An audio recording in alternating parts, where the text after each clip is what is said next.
What's going on, guys, and welcome back to Rust 101. Today I'm going to be explaining to you guys on how to survive as a naked in 3 simple steps and a few tips along the way. Step 1 is the easiest step, and basically what you need to do is just gather enough wood and stones to be able to create a regular stone hatchet. Creating a stone hatchet right away is vital to your survival, and I think it's more important than gathering that initial amount of food. And this brings us on to step 2. With the excess wood from step 1, go ahead and create yourself a wood shelter.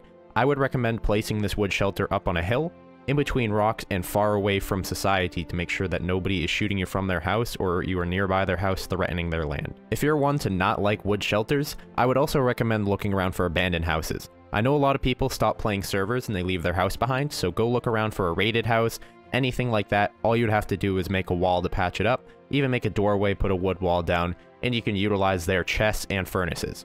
But for the sake of this video, we're going to be working out of a wood shelter. Once you have your shelter down, you want to go gather enough wood to at least put down a wood door, and then we can move on to the next step. Step number 3 is to go get food with your stone hatchet. There are several animals in the world that you can attack to get food with a stone hatchet. There is rabbits, chickens, boars, deer, and also wolves. If you didn't know, wolves can actually be fought easily by a person with a stone hatchet. You will usually be down to about 20 to 25 health. As long as you have bandages, you should be alright. Just make sure you don't run and hit. You literally need to stand right in front of him and continuously hit, and you'll be able to take down a wolf. And there's also a tip for killing deers. They actually are sound sensitive. So if you crouch up behind a deer, hit him in the butt, and then wait a little while longer, crouch, hit him in the butt again, you'll eventually kill him. Now that you've gathered enough meat to survive a good amount of time, I would recommend 4 to 6 raw chicken breasts. Head on home to your wood shelter and place down a campfire. I would recommend cutting your raw meat into 3 separate stacks, that way they cook faster inside the campfire. Step 4 is also to gather wood and stones. What you're going to want to work for is getting at least 200 metal fragments, 3 wood walls, 4 wood pillars, 1 wood foundation, and 1 wood ceiling, to at least create a 1x1 that is very hard to raid unless you have C4. Once you have that set up, you have the basics. Now I'm going to tell you some tips and tricks to make sure you're not getting killed by those pesky Kevlars around the server. Depending on the population of your server, a lot of these tips may vary. For the sake of this video, I'm going to be going off of a 50 to 75 population server at the time that you're playing. Now that you have your 1x1 house set down, you're going to want to go out and gather a lot more wood and metal and start trying to build up your house a lot more, or creating a new house off in the distance, trying to build that one up while working out of your 1x1. I would recommend at least staying in running distance of your house while you're gathering. If you hear anybody walking towards you or you hear any gunshots in the distance, make sure you run back to your house, close the door, and turn off your campfires and furnaces to make it seem like your house is no longer active. I also cannot stress this enough. Do not trust anybody. The guy outside your house that was just chasing you through the field, that wanted to give you a hug or give you some wood so you could start off on the game, 95% of the time he's going to shoot you in the head, steal all your stuff.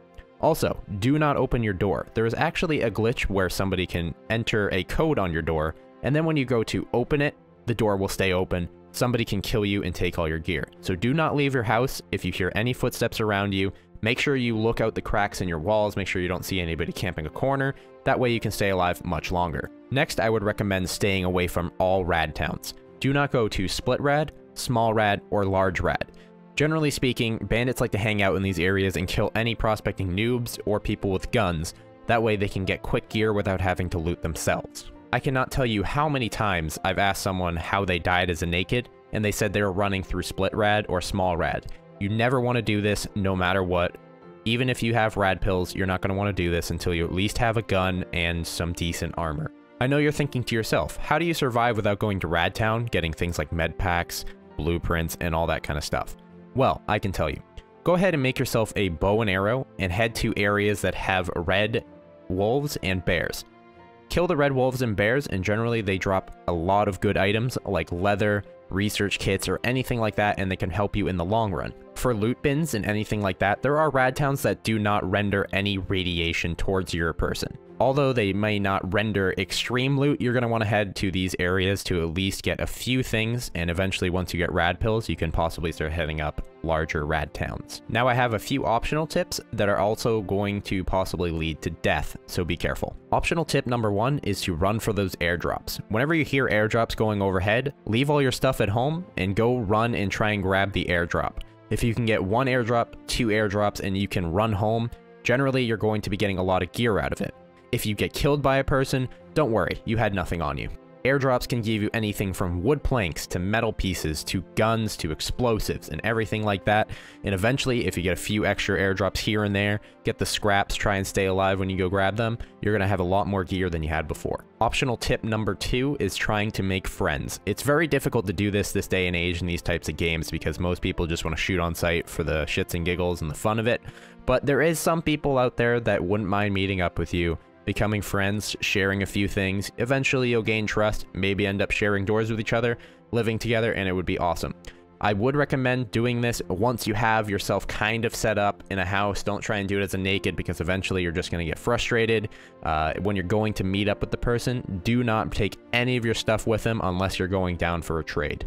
So if you guys follow all these tips and go in this order of gathering items, you should survive for a good amount of time. Most of these tips were completely self-explanatory, but I've been asked several times on how I survive as naked, and that's generally how I do it. Remember, also bringing friends along that play other games, go ahead and have them buy Rust, play with you.